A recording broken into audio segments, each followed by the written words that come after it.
عورت کے بدن میں درد رہتا ہے،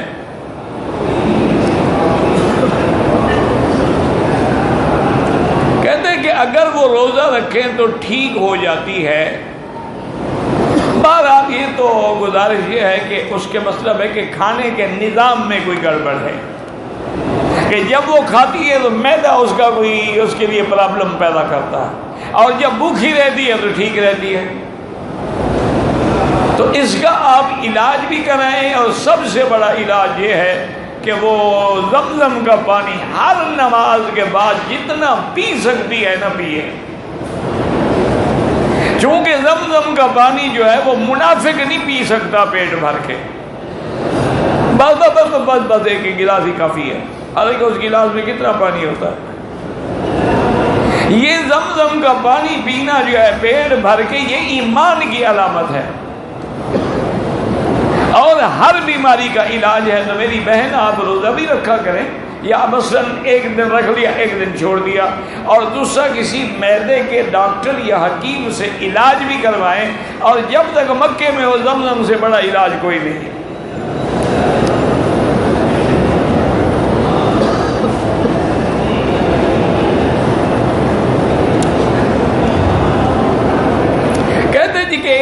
آدمی کمپنی میں کام کرتا تھا، اس کمپنی میں اور بھی حصے دار تھے، اس نے پیسے چوری کیے، اب اس کو اللہ کا خوف آیا ہے، واپس کرنا چاہتا ہے، بڑی اچھی بات ہے۔ تو بہرحال یہ ہے کہ معلوم نہیں کہ کسی حصے دار کے کتنے پیسے تھے، تو جن کے پیسے نہیں ملے ان کو تو پتہ ہے نا، اور بھئی جن کے پیسے چوری ہو گئے اس کو تو پتہ ہے نا کہ میرے 10 ریال، اس نے کہا میرا 100 ریال، اس نے کہا میرا 50، تو کسی دوست کے ذریعے ان سے پوچھ لے، خود نہ پوچھے کہ بھئی کتنا نقصان ہوا، تو پتہ لگ جائے گا ایسا کہ اتنے پیسے ان کو واپس کر دے۔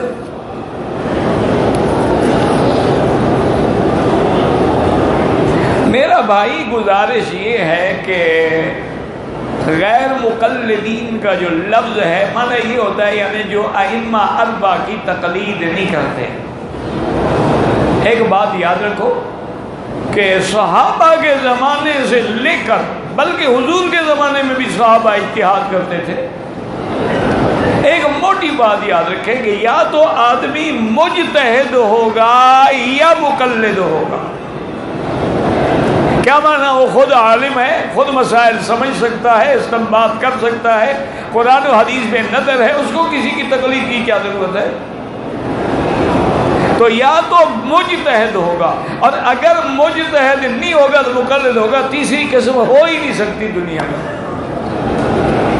باقی یہ جھگڑے ہیں، کوئی کہہ دیتا ہے کہ تقلید کا معنی اتباع ہے، کوئی کہہ دیتے ہیں یہ تقلید قلادے سے ہے اور پٹا کتے کے گلے میں ڈالا جاتا ہے۔ اللہ ہدایت دے، اللہ تعالیٰ سے دعا کرو اللہ ہدایت، اللہ بغض و اناد دور کرے۔ ہمارے کہ یہ بیچارے نہیں سمجھتے کہ جس کتے میں پٹا ہو اس کتے کی بھی قیمت ہوتی ہے، جو بغیر پٹے کے ہو لوسی اس کی کیا قیمت ہوتی ہے۔ لہذا ان باتوں کو بالکل نہ کیا کریں، یہ نوجوان ہیں جذبات میں آ جاتی، اللہ ان کو ہدایت دے اور اللہ اتفاق عطا فرمائے۔ دیکھیں نا کہ بڑے بڑے لوگ، اب امام بخاری جیسا جلیل القدر آدمی جو خود مجتہد کے مقام پہ ہے، لیکن بعض مسائل میں امام شافعی رحمۃ اللہ علیہ کے قول پہ عمل کرتے ہیں۔ اسی طرح جو نواب صدیق حسن خان تھے، بہت بڑے عالم بھی تھے اور اہل حدیث علماء میں سے تھے، انہوں نے کتاب لکھی الحتہ، اس میں انہوں نے لکھا ہے کہ یہ 6 کے 6 محدثین جو ہیں، بخاری، مسلم، ابن ماجہ، ابی داؤد، نسائی، یہ سب کے سب کسی نہ کسی امام کے تقلید کرتے ہیں۔ اس کے بغیر میرا بھائی حل ہی کوئی نہیں۔ ابھی آپ نماز پڑھیں گے ایک امام کے پیچھے جو کھڑے ہیں، یہ تقلید نہیں تو کیا ہے؟ جب وہ جھکے گا تم جھکو گے، جب اٹھے گا تو اٹھو گے، اور جب سجدے میں جائے گا سجدے میں، یہی تو سکھایا جاتا ہے ہمیں کہ کسی ایک کے پیچھے چلنا ہے۔ وہ ایک بڑا مشہور واقعہ ہے نا، مولانا ثناء اللہ امرسری تھے، اللہ رحمت فرمائے، اہل حدیث کے بڑے علماء میں سے تھے، بڑے بڑے لوگ تھے، ان کی علامہ اقبال سے بڑی دوستی تھی۔ اچھا کٹھے بیٹھ کے حکا شکا بھی پیتے تھے۔ ہندوستان کے علماء میں یہ ایک بات تھی، حکا پیتے تھے، بعض پان کھاتے تھے، بعض حکا پیتے تھے۔ تو نے ایک مولانا ثناء اللہ کا کوئی معتقد آیا اور اس نے مسئلہ پوچھا تقلید کا، تو مولانا ثناء اللہ نے جناب کوئی تقریباً آدھا گھنٹہ تقلید کے خلاف دلائل دیے کہ تقلید نہیں ہونی چاہیے، تقلید نہیں ہونی چاہیے، اور دلائل دے دے کے جب آدھے گھنٹے کے بعد بات ختم کی تو اقبال کی طرف دیکھا اور فرمایا کہ علامہ اقبال، یہ تقریر میں نے اس جاہل کے لیے نہیں کی ہے، اس کو تو کچھ سمجھ ہی نہیں آئے گا، میں نے تیرے لیے کی ہے تاکہ تجھے تقلید کا مسئلہ سمجھ آ جائے۔ علامہ اقبال نے فرمایا کہ مولانا مجھے تو آپ کی تقریر کے بعد یہی سمجھ آیا ہے کہ تقلید چھوڑ دیں تو چوں صلاتے بے امام، وہ کیفیت ہو جائے گی جیسے نماز تو ہو لیکن امام نہ ہو، کوئی رکوع میں پڑا ہوگا، کوئی سجدے میں پڑا ہوگا، کوئی کھڑا ہوگا، اگر یہی تفرقہ آپ نے ڈالنا ہے تو پھر سکھاتے رہیں لوگوں کو، ورنہ ایک امام ہوگا تو رکوع میں بھی سب کٹھے جائیں گے، سجدے میں بھی سب کٹھے جائیں گے۔ تو مولانا السلام نے کہا بھی یار تم پر کوئی تقریر کسی کی اثر نہیں کر سکتی، دوستی تھی ان کی، اللہ ان کی قبروں پہ کروڑوں رحمتیں فرمائے۔ کہتے ہیں جی ماں باپ بچے کے داڑھی کے اوپر اعتراض کریں، ایک بات یاد رکھو، داڑھی نہ رکھنا گناہ ہے، بار بار داڑھی منڈانا گناہ کبیرہ ہے، آدمی فاسق و فاجر ہو جاتا ہے۔ فاسق کا معنی حد سے نکلنے والا، اور فاجر یعنی اپنے اس گناہ کو ساری دنیا کے سامنے کلین شیو رہ کے بڑا فخر کرتا ہے، لیکن گناہگار ہوتا ہے، کافر نہیں ہوتا۔ لیکن اگر کوئی آدمی داڑھی پہ اعتراض کرے کہ مجھے داڑھی بری لگتی ہے، یا بیوی اعتراض کرے تیری داڑھی مجھے بڑی گندی لگتی ہے، وہ کافر ہو جاتی ہے، نکاح بھی اسی وقت ٹوٹ گیا۔ اب اس کو چھٹی دو، وہ جا کے کوئی کلین شیو ڈھونڈے اور تم کوئی مسلمان لڑکی تلاش کرو۔ اعتراض اور سنت محمد مصطفیٰ پر، داڑھی تو بڑی چیز ہے، علماء دیوبند نے لکھا ہے مدینے کی کھجی کو کوئی کھجڑی کہہ دے تب بھی کافر ہو جاتا ہے کہ اس نے توہین کی ہے محمد مصطفیٰ کے شہر۔ داڑھی کو تم نے کوئی مذاق سمجھا ہوا ہے؟ باقی تمہاری مرضی ہے، بیوی کو راضی کرو یا محمد مصطفیٰ کو راضی کرو۔ بات بڑی خطرے کی ہے۔ حضور کے سامنے ایک آدمی آیا، اس کی داڑھی منڈی ہوئی تھی، مونچھیں بڑی بڑی تھی، حضور نے منہ پھیر دیا۔ تو اس لیے علماء فرماتے ہیں کہ شاید شفاعت کے وقت بھی حضور منہ نہ پھیر لیں، پھر ہم کہاں جائیں گے؟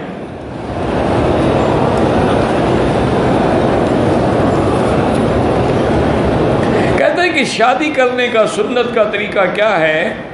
سنت طریقہ میرا بھائی یہی ہوتا ہے کہ آدمی خطبہ ہو، گواہ ہوں، ایجاب و قبول ہو، لڑکی بھی راضی، اس کے اولیاء بھی راضی، حق المہر مقرر کی جائے اور وہ ایجاب و قبول کرا دے، بس اس کی وہ بیوی ہو گئی۔ باقی ایک دن بعد، 2 دن بعد خاوند کو اللہ جتنی توفیق دے وہ ولیمہ کر دے، چاہے ایک دیگ پکا کے کھلا دے، چاہے حتیٰ کہ ایک دفعہ تو حضور نے اپنا ولیمہ یوں کیا، آپ نے شادی فرمائی تو تمام صحابہ سے کہا کہ ظہر کے وقت جس کے گھر میں جو بھی پکا ہو لے آؤ، تو سارے کچھ ستو لے آئے، کوئی کھجور لے آئے، کوئی بیچارے دال لے آئے، کوئی سوکھی روٹی لے آئے، کوئی لسی لے آئے، کوئی زیتون لے آئے، وہ سارا دسترخوان پہ بیٹھ کے کھا، فرمایا یہ میری شادی کا کھانا تھا، میری شادی ہوئی ہے۔ سنت تو یوں بھی ہوتی ہے جناب، اور اگر ناک اونچی کرنی ہے تو پھر ساری زندگی بھیک مانگتے رہو کہ ناک نہ کٹ جائے، ناک اونچی۔ لہذا کیا کریں جناب، 2-4 لاکھ تو دینا ہی پڑتا ہے نا، تو انشاءاللہ وہ ہنی مون مناتے رہیں گے، تم کندھے کو بیٹھ کے روتے رہو گے۔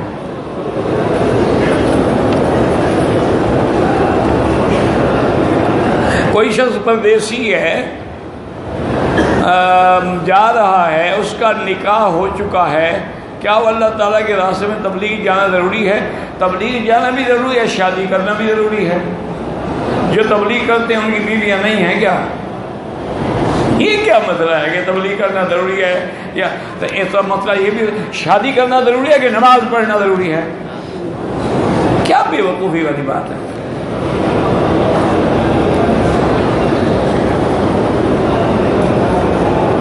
جن لوگوں نے عرفات میں خطبہ اور نماز با جماعت نہیں پڑھی بلکہ اپنے اپنے کیمپوں میں پڑھی ہے، کوئی حرج نہیں، بالکل ان کے حج میں کوئی دیکھیں نا، میرے اللہ کا احسان دیکھیں اور محمد مدنی پاک کا فرمان دیکھیں کہ آپ نے فرمایا کہ اگر کوئی آدمی احرام باندھے ہوئے نیت کیے ہوئے بھول کے بھی الفاظ سے گزر جائے تو حاجی ہو جائے گا۔ یہ پابندی نہیں لگائی کہ وہ خطبہ سنے، ورنہ تو کس کا حج ہوتا پھر؟ یعنی صرف فرمایا الحج عرفہ، حج عرفات میں کھڑے ہونے کے 2 منٹ کے لیے کھڑا ہو گیا حاجی ہو گیا۔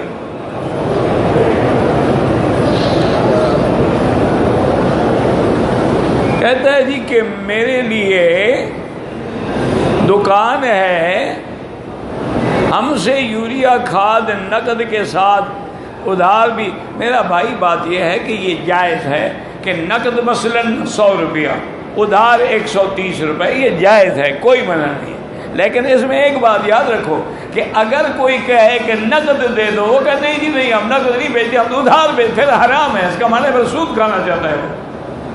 نقد لے تو دے دو، ادھار لے تو دے دو۔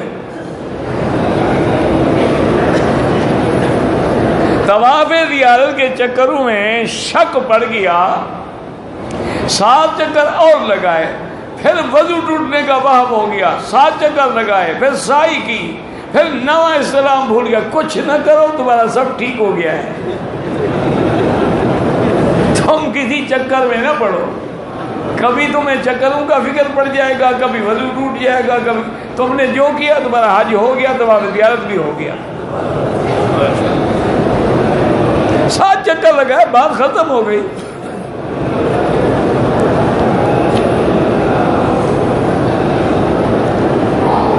میرا بھائی داڑھی چھوٹی کرو کی بات نہیں ہے، بات سمجھا کریں۔ حضور پاک کے فرمان میں حکم، حضور نے فرمایا اعف اللحى، داڑھی بڑھاؤ، قص الشوارب، مونچھیں کٹاؤ، بس۔ اب دیکھنا پڑے گا حضور کا اپنا عمل مبارک، تو حضور کی داڑھی مبارک یہاں سینے تک تھی، تو اگر کبھی اس کی اصلاح نہ ہوتی تو پھر تو اور لمبی ہوتی نا، 63 سال میں داڑھی کہاں پہنچتی؟ تو اس لیے ائمہ 4 نے فرمایا کہ داڑھی کی حد جو ہے وہ 1 مشت ہے۔ مونچھیں کٹانے کا معنی اس طرح پھروانا نہیں ہے، بلکہ یوں سمجھیں کہ وہ مشین 1 نمبر کی پھروا لیں، تاکہ مونچھیں کٹانے کا حکم ہے، مٹانے کا حکم نہیں ہے۔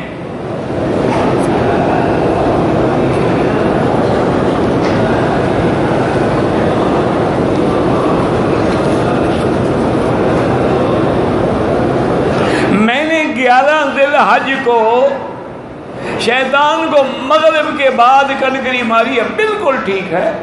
11 اور 12 کو زوال کے بعد وقت شروع ہوتا ہے، سارا دن اور ساری رات جائز ہے۔ تم نے مغرب کو مارا، کوئی بات ٹھیک ہے۔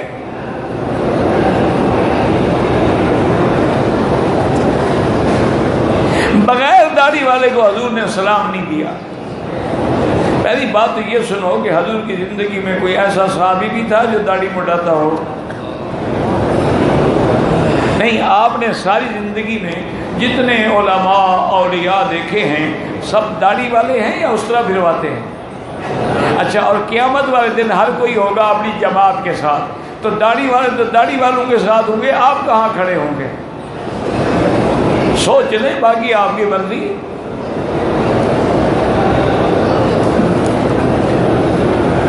اللہ اکبر۔ بندے نے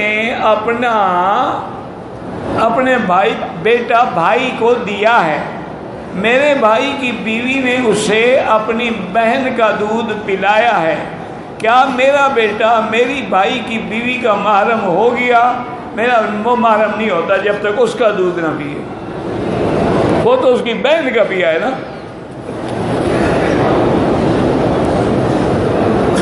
صرف بی بی عائشہ فرماتی تھی وہ اپنی بہن اسما کا دودھ پلا دیتی تھی کہ میرا بھائی ہو گیا، لیکن تمام جمہور صحابہ مخالف نہیں ہوتا۔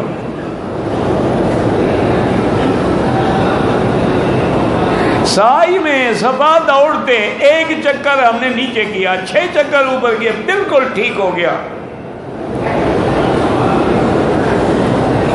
کنکریوں کو رمی جمرات سے پہلے دھونا چاہیے تھا، اگر گندی ہے تو دھو لو ورنہ کوئی ضروری نہیں۔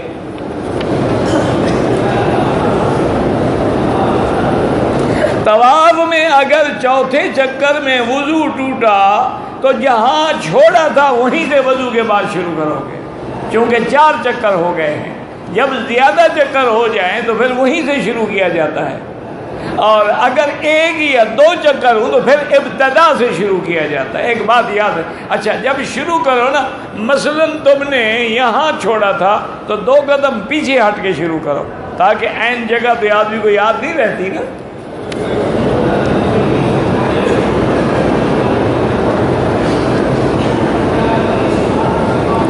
میں نے طواف زیارت میں 8واں چکر لگایا، 8واں چکر تو نہیں ہوتا ویسے، ملتزم پہ جانے کے لیے، یعنی آپ پھرے، وہ چکر نہیں ہے، چکر 7 ہو گئے، طواف پورا ہو گیا۔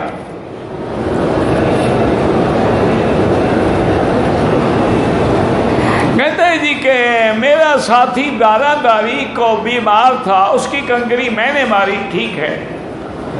اگر واقعی بیمار تھا، بہانہ تھا تو پھر دم پڑ گئی۔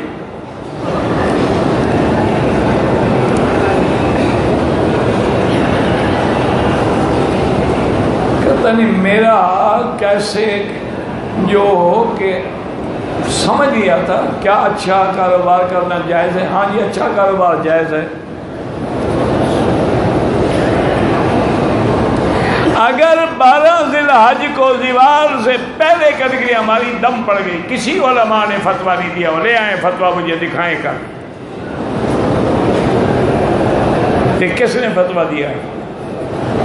یہ تو ایسے مشہور کر دیتے ہیں، جان جو چھڑانی ابھی نکلے بھاگے بس۔ قربان گاہ میں پہنچ گئے، انہوں نے اگلے دن ہمیں بتایا کہ جب آپ نے احرام کھولا اس سے پہلے اور اس کے 4 گھنٹے بعد، اس کے بعد جانور ہی نہیں تھے، بس سب کی احترام کھلوا رہا تھا۔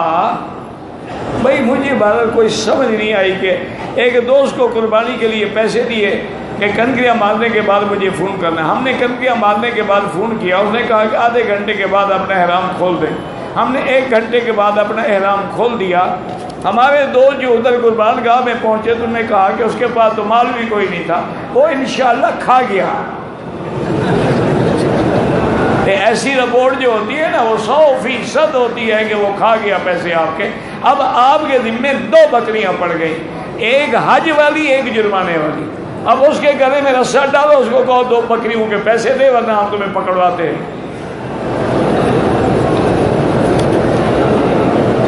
یہ نہیں کرتے انا للہ و انا الیہ۔ جن لوگوں نے میدان عرفات میں نماز ظہر نماز اپنے خیموں میں ادا کی ہے، خطبہ نہیں سنا، کوئی حرج نہیں۔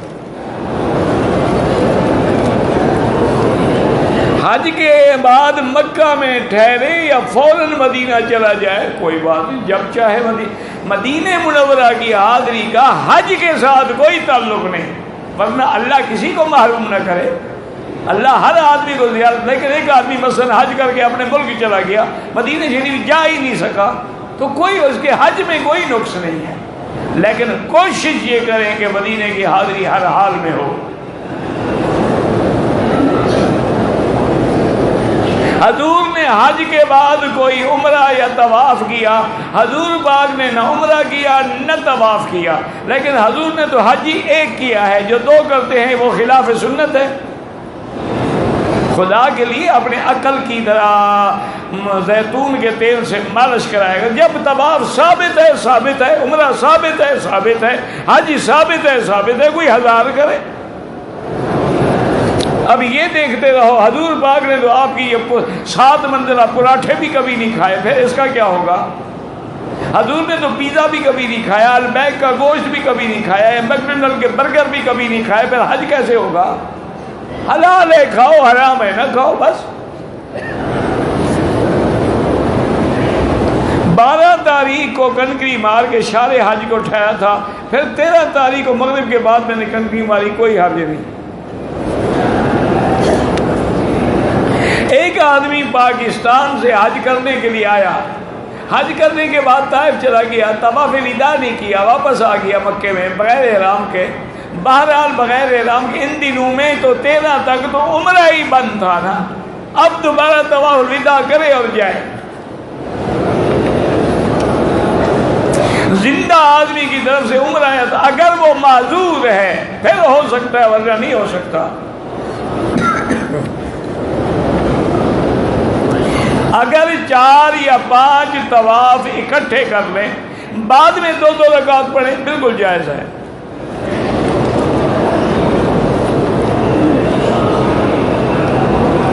طواف کرنے کا ثواب اس لیے زیادہ ہے جتنی دیر عمرے میں لگے اتنی طواف میں لگے، پھر طواف کا زیادہ ثواب ہے۔ ورنہ ایک عمرہ ایک طواف زیادہ ہے، اس لیے کہ عمرے میں تو طواف بھی ہے، صفا مروہ بھی ہے، تو وہ ضائع چلی جائے گی۔ معنی یہ ہوتا ہے کہ مکے میں رہنے والے زیادہ عمرے نہ کریں، زیادہ طواف کریں۔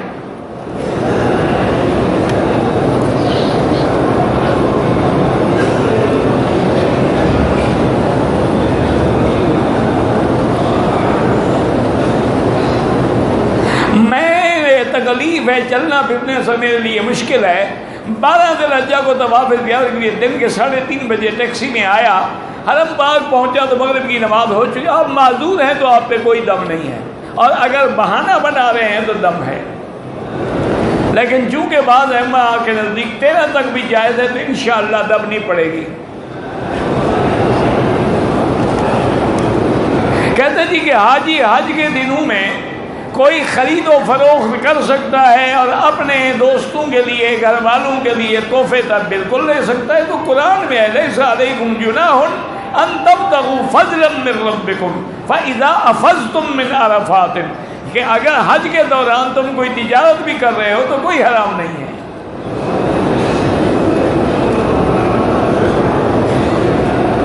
اگر ان دنوں میں ہم مسجد عائشہ یا جیرانہ سے عمرہ، مرضی ہے آپ کی، نفلی عبادت ہے، لیکن افضل یہ ہے کہ طواف زیادہ کرو۔ استلام کا طریقہ یہی ہوتا ہے کہ بسم اللہ اللہ اکبر، بعض علماء فرماتے ہیں دونوں ہاتھوں سے، ورنہ ایک ہاتھ سے تو کسی کو اعتراض نہیں ہے، اور تصور یہ ہے کہ گویا میں یہ ہاتھ حجر اسود پہ لگا رہا ہوں، لیکن لگ جائے تو چومے، نہ لگے تو صرف اشارہ کافی ہے۔ طواف زیارت اگر کسی نے احرام میں کیا، قربانی بعد میں کی، کوئی حرج نہیں ہے۔ احرام کی چادر کا دھاگا لٹک رہا تھا، میں نے توڑ دیا تو کیا ہو گیا؟ تم نے اپنی چادر کا دھاگا توڑا ہے، چاہے ساری چادر پھاڑ ڈالو، اس میں کیا ہوتا ہے؟ کسی کا درخت تو نہیں توڑا نا، آپ نے اپنی چادر کا دھاگا توڑا ہے۔ دیکھیں کتنا دھاگے کا خیال ہے، حضور کی سنت داڑھی کا کوئی خیال نہیں۔ سبحان اللہ، ہمارے حاجی بھی عجیب ہیں۔ وہ کسی بزرگ نے لکھا تھا نا کہ یہ قوم ایسی ہے کہ ماننے پہ آئیں تو پتھر کو خدا مان لیں، اور نہ ماننے پہ آئیں تو عیسیٰ علیہ السلام وہ نبی بھی نہ مانیں۔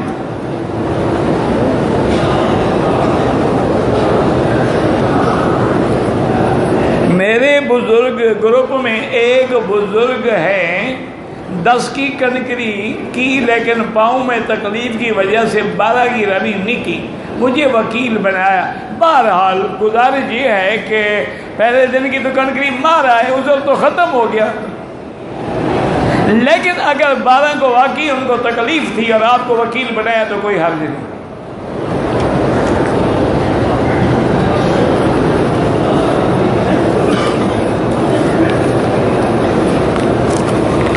بھائی اب یہ پتہ نہیں کیا لکھا ہوا ہے، مجھے سمجھ نہیں آتا، اتنا بڑا سوال تو گھنٹے لگ جائیں گے نا۔ تو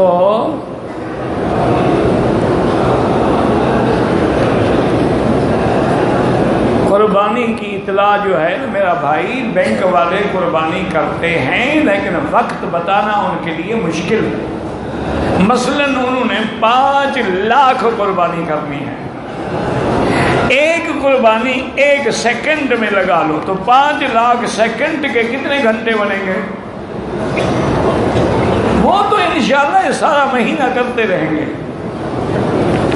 اگر پکے حنفی بندے ہو تو دم بڑھ گئی، ترتیب آپ کی ختم ہو گئی ہے، تو نہیں تو بس اللہ قبول کرے۔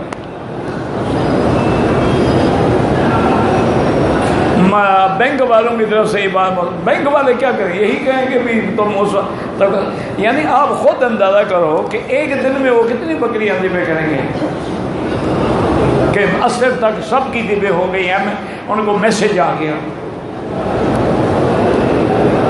بہرحال ایک بات یہ ہے کہ ترتیب صرف امام ابو حنیفہ رحمۃ اللہ علیہ کے نزدیک ضروری ہے کہ پہلے کنکری مارے، پھر قربانی کرے، پھر سر مڈائے۔ باقی ائمہ کے نزدیک ترتیب واجب نہیں ہے۔ میرا مشورہ یہ ہے اگر غریب ہو تو بس اللہ قبول فرمائے، اور اگر اللہ نے دولت اور پیسہ دیا ہے تو ایک بکری دم کی لے لو، تاکہ کسی امام کے نزدیک بھی شبہ نہ رہے۔ فجر عصر کے بعد طواف کریں، افضل یہ ہے کہ سورج نکلنے کے بعد پڑھیں اور مغرب کے بعد پڑھیں۔ مجبوری ہے، قافلہ جا رہا ہے، عصر کے بعد بھی پڑھ لیں۔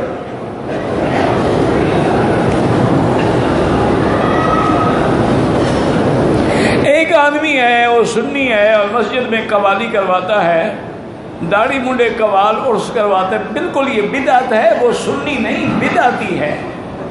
سنی وہ ہوتا ہے جو حضور کی سنت پہ عمل کرے۔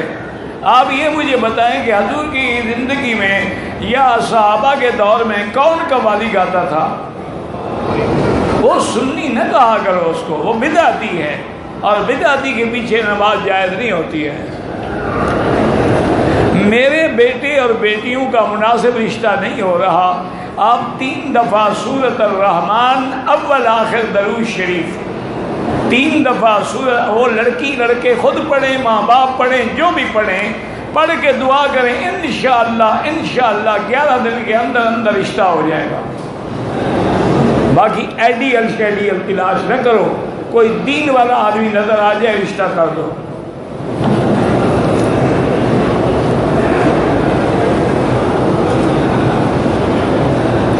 آپ کو طواف الوداع واجب ہے، ہر حال میں کرنا ہے، نہیں کرو گے دم پڑ جائے گی، اور آخری دن کریں کوشش۔ اگر آپ کو آخری دن موقع ملنے کا خطرہ ہے تو رات کو کر لو، کرو تو صحیح نا۔ اگر موبائل کے اندر قرآن مجید فیڈ ہے، اس کو دیکھ کے ہم پڑھتے رہیں، کوئی حرج نہیں۔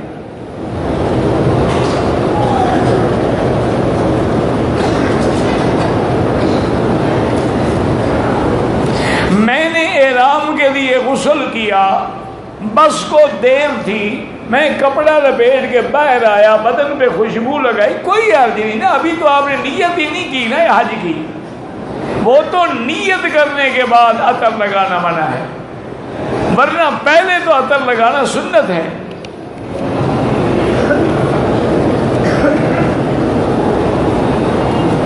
میرے جیب میں پیسے تھے، طواف کے دوران کسی نے نکال لیے، بس انا للہ و انا الیہ راجعون پڑھتے رہو، وہ واپس تو نہیں کرے گا، لیکن اللہ قادر ہے۔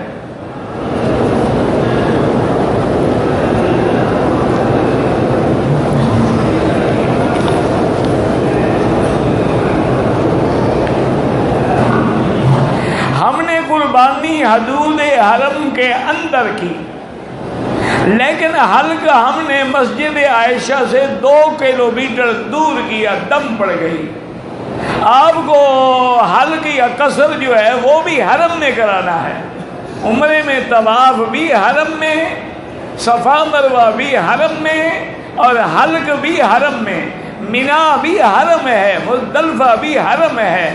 مسجد عائشہ کے بعد والا علاقہ جو ہے وہ ہل ہے، وہ حرم نہیں ہے، تو حرم کے باہر اگر آپ نے بال کٹائے دم پڑ گئی۔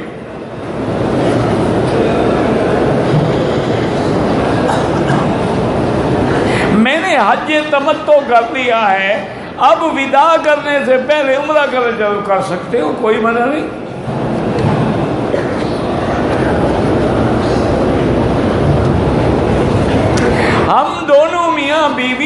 12 ذوالحجہ کی شام کو مغرب سے پہلے طواف ایک چکر لگایا تھا، مغرب ہو گئی۔ دیکھیں کہ حنفی مسلک میں تو دم ہے، یعنی خاوند بھی الگ بیوی بھی الگ، اور باقی ائمہ کے نزدیک 13 تک بھی جائز ہے، لہذا غریب ہے تو اللہ قبول کرے، اور اگر اللہ نے پیسہ دیا ہے دم دے دو۔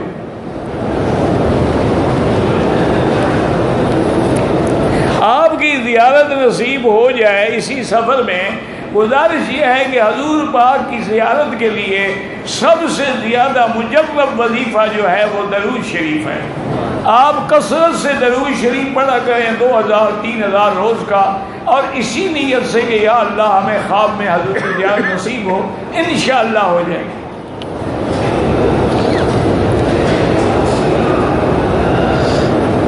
میں عرفات سے مکہ آیا، عرفات میں پہلے مغرب پڑھا، پھر ترتیب سے غلط ہو گیا، پتہ نہیں کیا ترتیب سے، پہلے میں نے عشاء پڑھ لی پھر مغرب پڑھی۔ بہر آپ نے غلطی کی، استغفار کریں، توبہ کریں، اللہ معاف کرے۔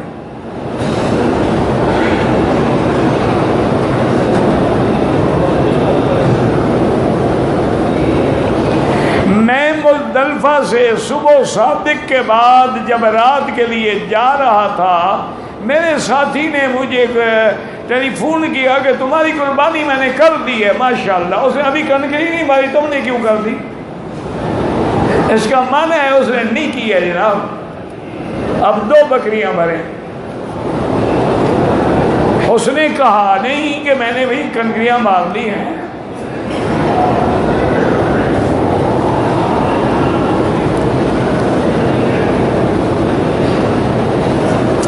میری اہلیہ کو نسوانی عارضہ ہے، وہ 2 مہینے تک پاک نہیں ہوتی، یہ بیماری ہے میرے عزیز، اللہ تعالیٰ شفا عطا فرمائے۔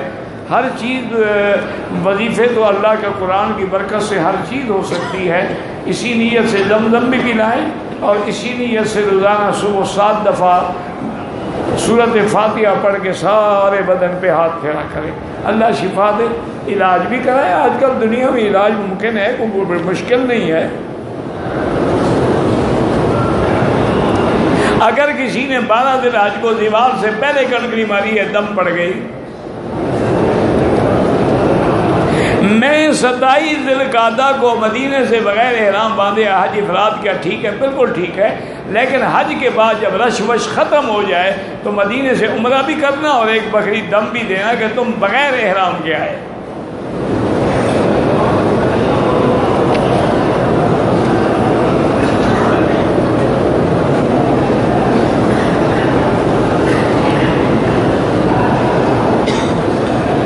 کہتے جی کہ حج میں میری اپنی بیوی سے لڑائی ہوئی، گالی گلوچ بھی ہوا، بہرحال استغفار کریں، اور اگر تمہاری زیادتی تھی تو معافی مانگ لیں، کوئی ایسی بات نہیں ہے، انسان ہے۔ آخر اللہ نے جو فرمایا کہ حج میں لا رفث ولا فسوق ولا جدال، کہ کوئی شہوانیت کا خیال بھی نہ ہو، اللہ کی نافرمانی بھی نہ ہو، اور لڑائی بھی نہ ہو۔ اللہ جانتے تھے کہ لڑائی ہوگی، تو اس لیے جو ہو گئی اللہ معاف کرے، آئندہ احتیاط کرو، بیوی سے ایسے معافی مانگ لو، کوئی آپ کی شان میں کمی نہیں آئے گی۔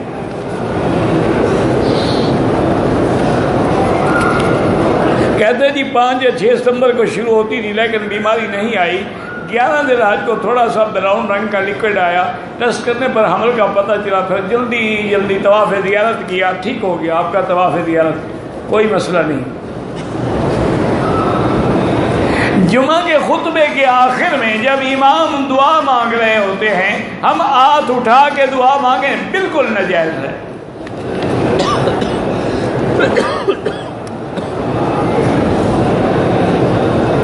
میں نے حج قران کی نیت سے احرام باندھ لیا تو ایک بزرگ نے کہا کہ تم ہل کے رہنے والے ہو، قران نہیں کر سکتے، اب تم سر منڈوا کر حلال ہو کر افراد کی نیت سے احرام باندھو۔ سر منڈانے کی کیا ضرورت تھی، بس اسی وقت افراد کی نیت کر لیتا، اب تو دم پڑ گئی۔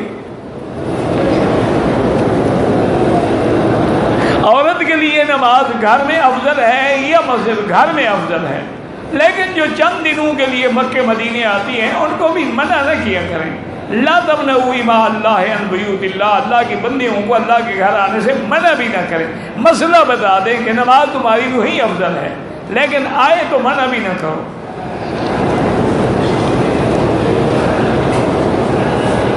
حج میں آنے سے پہلے 2 رکعت نفل پڑھ کے ہم نے نیت کی، ٹھیک ہے. عرفات میں ظہر اور عصر کی نمازیں خیمے میں پڑھیں اور اپنے وقت میں پڑھیں، بالکل وہ بھی ٹھیک ہے. حنفی مسلک میں تو مسئلہ یہی ہے کہ وہ پوری پڑھے اور اپنے اپنے وقت میں پڑھے. طواف زیارت میں رمل ہوگا اگر اس نے احرام میں ہے، پھر رمل ہوگا. اگر کپڑے پہن لیے تو پھر کوئی ضرورت نہیں.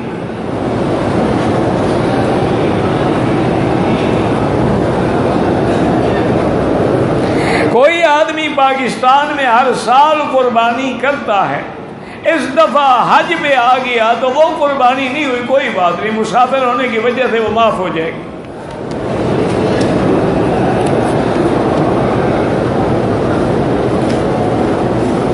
ہمارے جانے میں 10 دن باقی ہیں.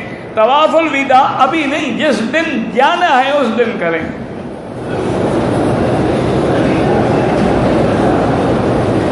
اگر احرام کی حالت میں سر میں خوشبو والا صابن استعمال کیا تو اگر پورے سر پہ لگایا ہے تو دم پڑ گئی.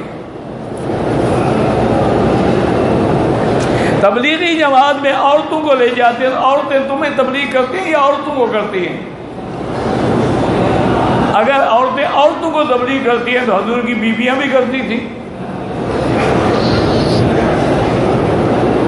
لیکن ایک بات مجھے آج تک سمجھ نہیں آئی، آپ بزرگ لوگ ہیں، حاجی لوگ ہیں، عقل والے لوگ ہیں، اگر کوئی آدمی اپنی بیوی کو سینما میں لے جاتا ہے، کلب میں لے جاتا ہے، ڈانس کرواتا ہے، اور اس کے بارے میں تو آپ نے کبھی مسئلہ نہیں پوچھا.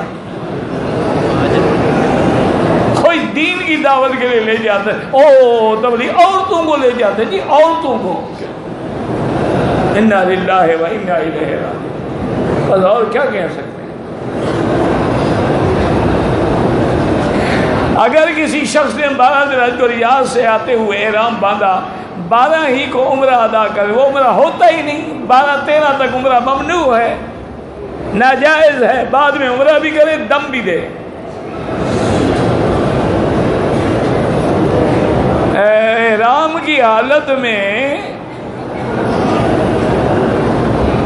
آدمی ٹک جائے، نماز سر کے اوپر رکھ لی ہے، جائے نماز، 2 گھنٹے گزر گئے، کچھ نہیں ہوتا، کوئی دم نہیں پڑتی.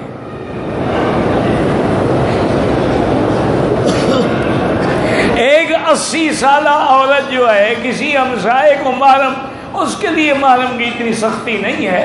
اگر اور عورتیں گروپ میں آ رہی ہیں تو ان کے ساتھ آ سکتی ہے. بوڑھی عورت ہے، اب اس کو خواہش نکاح تو رہی نہیں.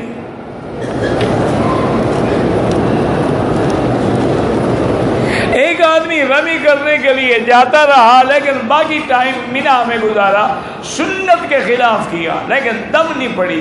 حضور پاک نے تو مینا میں ہی وقت گزارا تھا.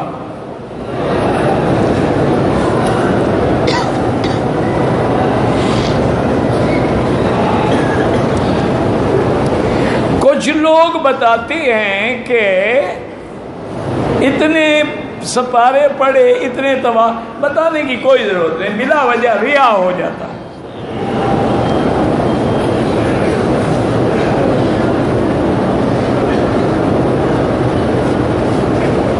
حج کے دنوں میں جو کھانے پینے کی چیزیں ہیں، جوس وغیرہ ہیں، دودھ وغیرہ ہیں، تقسیم کی جاتی ہیں، بلکہ وہ سب کے لیے ہے، وہ کوئی صدقہ زکوٰۃ نہیں ہوتی.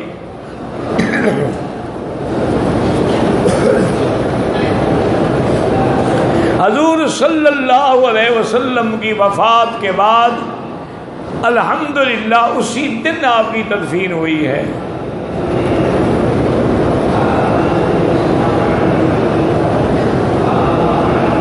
کہتے تھے کہ ہمارے یہاں کچھ بزرگ ہیں جو ناک بند کر کے عبادت کرتے ہیں، اللہ عالم میں نہیں جانتا. اصل میں ایک بات یاد رکھو، یہ جتنے بزرگوں کی باتیں ہیں نا، یہ دین نہیں ہوتا. اسی لیے بزرگوں نے لکھا ہے کہ قول اقوال صوفیہ در شریعت حجت نیست، صوفی حضرات کی باتیں وہ شریعت میں حجت نہیں ہوتی۔ اچھا، ان کے نزدیک بھی یہ طریقہ ہے، راستہ ہے، اصل دین نہیں ہے، دین پر پہنچانے کا راستہ ہے۔ جیسے اب حضور اونٹ پہ آئے، لیکن آپ تو کار پہ اور ایئر کنڈیشن بسوں میں حج پہ گئے ہیں، حضور پاک تو اونٹ پہ تشریف لائے تھے، تو پھر آپ کا حج نہیں ہوگا۔ ان کا مقصد بھی ان لوگوں کو ذکر و فکر کا عادی بنانے کے لیے ایک طریقہ علاج ہے۔ جیسے کوئی ہومیوپیتھک دوا سے علاج کرتا ہے، کوئی یونانی سے کرتا ہے، کوئی ایلوپیتھی سے کرتا ہے، کوئی انجیکشن سے کرتا ہے، کوئی گولی سے، اسی طرح بزرگ ہر بیمار کی بیماری دیکھ کے علاج کرتے ہیں۔ اسی لیے کسی پہ اعتراض نہ کیا کریں، باقی یہ چیزیں قرآن و سنت میں نہیں ہیں۔ میں نے جو کنکریاں 13 دن حج کے لیے احتیاطاً اٹھائی تھی، ضرورت پیش نہیں آئی تو پھینک دو، اور کیا کرو گے؟ کھانے کی چیز تو ہے نہیں، ورنہ تو آپ نہ پھینکتے۔ مسجد نمرہ میں عرفات سے آگے تھا، لوگ پیچھے تھے، میں بیٹھا تھا۔ مغرب کے بعد میں جب چلنے لگا تو مجھے معلوم ہوا مسجد کا، بہرحال اگر مسجد کے اس حصے میں تھے جو عرفات سے باہر ہے، پھر عرفات کے حدود میں نہیں گئے تو حج بھی نہیں ہوگا۔ اگر وہاں بیٹھے رہے لیکن 2 منٹ کے لیے بھی عرفات کے حد میں چلے گئے تو الحمدللہ۔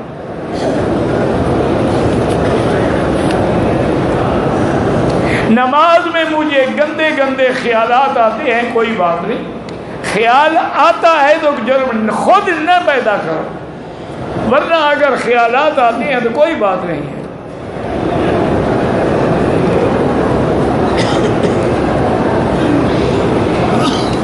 میری ایک بیٹی ہے، میں اپنی جائیداد ساری اس کے نام کروا سکتا ہوں؟ بالکل نہیں کروا سکتے۔ جو حصے دار ہیں شریعت کے، ان کے مطابق حصہ دو ان کو۔ بعض لوگ لڑکیوں کو بالکل نہیں دیتے، یہ ساری اسی لڑکی کو دینا چاہتے ہیں، وہ بھی غلط ہے، وہ بھی غلط ہے۔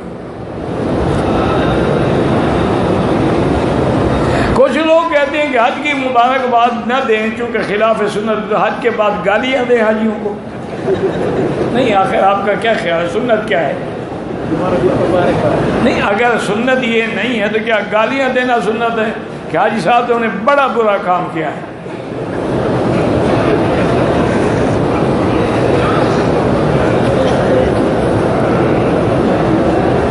28 کو پاکستان سے آئے، 13 دن بعد مینا گئے، 2 دن بعد عرفات گئے، وہاں مولوی صاحب نے 4 رکعت نماز پڑھی، 4 پڑھ لی تو جائز ہے، کوئی مسئلہ نہیں۔ طواف زیارت نہ کرنے والا لڑکا ہے لڑکی حلال ہے یا نہ، جبکہ ابھی اس کی شادی بھی نہیں ہوئی ہے۔ اگر طواف زیارت نہیں کرے گی تو جب شادی ہوگی تو حلال نہیں ہوگی۔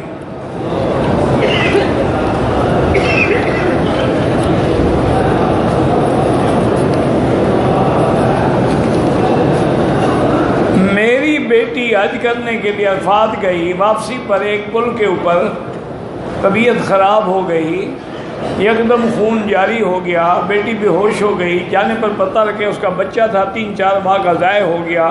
اس کی کنکریاں خاوند نے بطور وکیل ماری، ٹھیک ہے، ہسپتال میں 10 دن رہی، جب اب ٹھیک ہو جائے، ہسپتال سے واپس آ جائے، پاک ہو جائے، پھر طواف زیارت کر لے، کوئی جرمانہ نہیں۔ اگر ایک آدمی بیمار ہو گیا، عورت ہے یا مرد ہے، ہسپتال میں ہے، اس کے لیے کوئی پابندی نہیں، جب وہ ٹھیک ہو جائے وضو کرے، اپنا کپڑے پہنے، آگے طواف زیارت کرے۔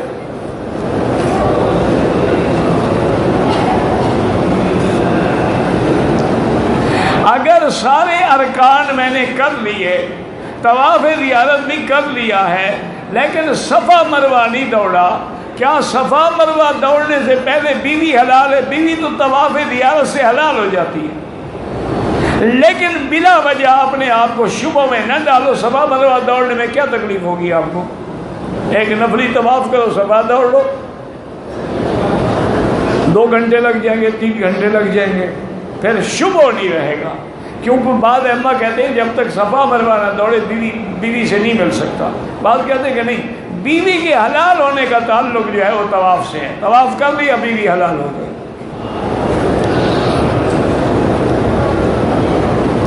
جن لوگوں نے 11 اور 12 کو کنکریاں دیوار سے پہلے ماری ہیں تو سب پہ دم ہے، سب ائمہ کے نزدیک وقت دیوار سے شروع ہوتا ہے، صرف حنفی نہیں۔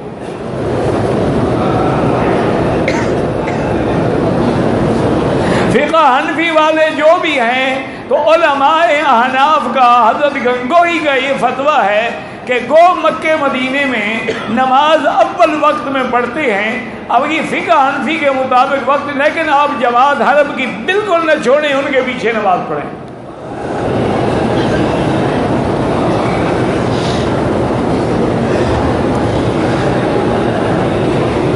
بالکل آپ اپنے ملک میں اپنے وقت کے مطابق نماز پڑھیں، لیکن حرم کی نماز کے لیے یہ رعایت ہے کہ چاہے وہ hمارے مسلک کے مطابق نہ ہو، پھر بھی جماعت حرم کی نہیں چھوڑنی چاہیے کسی بھی حال میں۔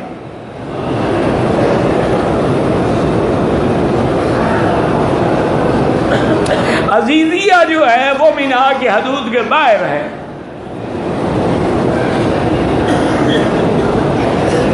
عزیزیہ میں رہنے والے کے لیے تو 13 تاریخ کی رمی ضروری نہیں ہے، اگر وہ 12 کی کر کے آ گئے ہیں تو آ گئے۔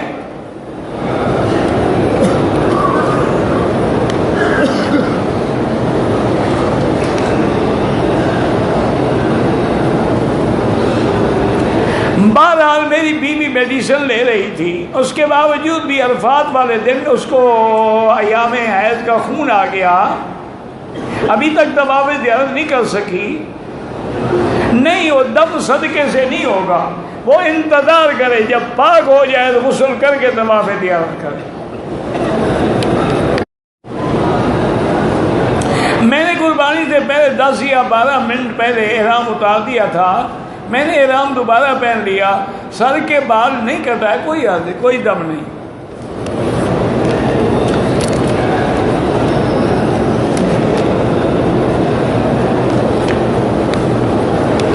ہم نے رات مزدلفہ میں گزاری، مزدلفہ سے رات کے 3 بجے نکل آئے، مزدلفہ سے 4:30 بجے شیطان کو کنکری ہماری آپ پہ دم آ گئی، چونکہ مزدلفہ کے وجوب کا وقت جو ہے وہ صبح صادق سے لے کر سورج نکلنے تک ہے، آپ تو پہلے نکل گئے۔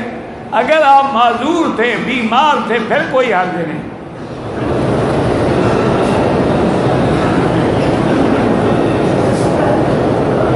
بہرحال اگر آپ معذور تھے تو پھر اگر پہلے بھی نکل آئے 12 بجے رات کے بعد تو کوئی حرج نہیں، اگر معذور نہیں تھے تو معنی یہ ہے کہ وقوف مزدلفہ چھوڑ دیا، آپ نے دم بڑھ گئے۔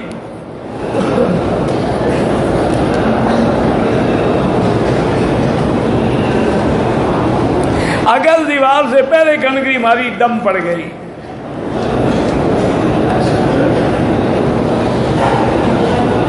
اگر ایک آدمی پہلے دن کی کنکریاں مار کے مکے آ گیا، پھر جا کے کنکریاں مارتا رہا لیکن مینا میں ٹھہرا نہیں، اگر مینا میں اس کے بعد جگہ نہیں تھی، نہیں ٹھہرا، کوئی حرج نہیں۔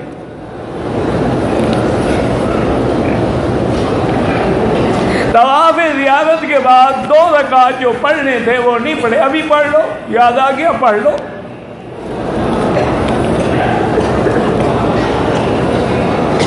کوئی عورت اگر حائضہ ہو جائے وہ حرم کے کسی حصے میں بھی نہیں آ سکتی، باہر میدان میں بیٹھی رہے، وہیں سے اگر کعبہ نظر آئے تو دیکھتی رہے۔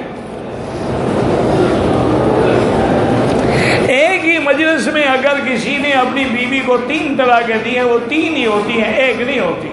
تمام جمہور ائمہ فقہا کا یہی مسئلہ ہے، بعض علماء فرماتے ہیں کہ وہ 1 ہے، لیکن جمہور کا تحقیق یہی ہے کہ 3 ہی ہوتی ہیں۔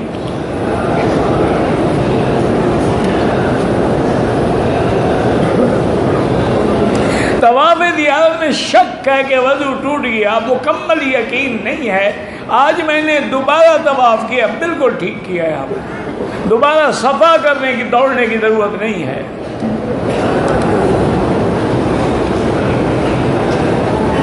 میری جمرہ عقبہ عقبہ کی کنکریاں جو ہیں وہ 3-4 جو ہیں اس کنویں کے اندر نہیں پہنچی، گویا کہ نہیں لگی ہیں، ادا نہیں ہوئی، صدقہ کر دو۔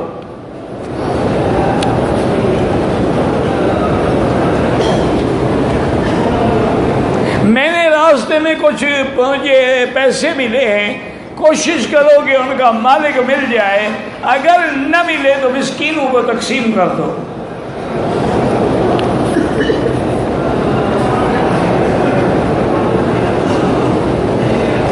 دوسرے دن طواف زیارت سے واپسی پر جب رات کو کنکریاں 11:45 کو ماری، تیسرے دن 11:35 پہ وہ ٹھیک ہو گئی، چونکہ تقریباً زوال ہو جاتا ہے۔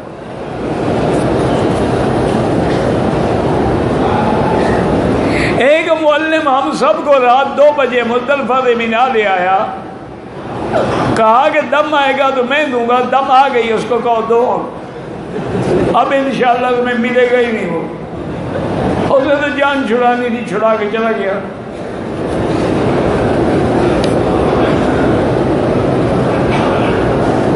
مکہ المکرمہ میں بہت قلیل مقدار میں صحابہ کی قبریں ہیں، چونکہ پہلی بات تو یہ ہے کہ سب صحابہ ہجرت فرما گئے، اور دوسری بات یہ ہے کہ تمام صحابہ جو ہیں وہ اللہ کے راستے میں جہاد کے لیے نکل پڑے، تو حتیٰ کہ مدینہ منورہ میں بھی 10,000 سے زیادہ صحابہ کی قبریں نہیں ہیں، باقی جتنے تھے وہ اللہ کے راستے میں جہاد کے لیے چلے گئے، جہاں مقدر تھا وہاں موت آ گئی۔ متع کرنا جو ہے حرام ہے۔